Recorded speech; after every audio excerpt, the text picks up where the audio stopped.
আবারও মুর্শিদাবাদের অস্ত্রসহ গ্রেপ্তার এক। গতকাল সন্ধে নাগাদ গোপন সূত্রে খবর পেয়ে বেলডাঙ্গা থানার পুলিশ অভিযান চালিয়ে খাগরুপাড়া মোড় থেকে সেন্টু মাথিলা নামে এক ব্যক্তিকে গ্রেপ্তার করে। তার কাছ থেকে পাওয়া যায় 2টি মাস্কেট, 3টি পাইপ গান এবং 5 রাউন্ড গুলি। ধৃতের বাড়ি রেজিনগর থানা এলাকায় বলে জানা গিয়েছে। ইতিমধ্যেই পুলিশ জিজ্ঞাসাবাদ শুরু করেছে। ধৃতকে আজ বহরমপুর আদালতে তোলা হবে।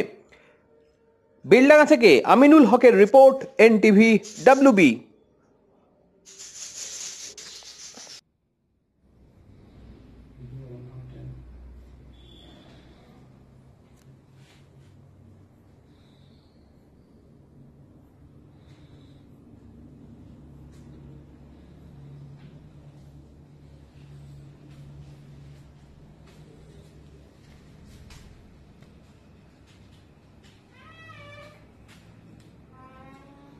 ছাড়া একটা গুলি পড়ে আছে।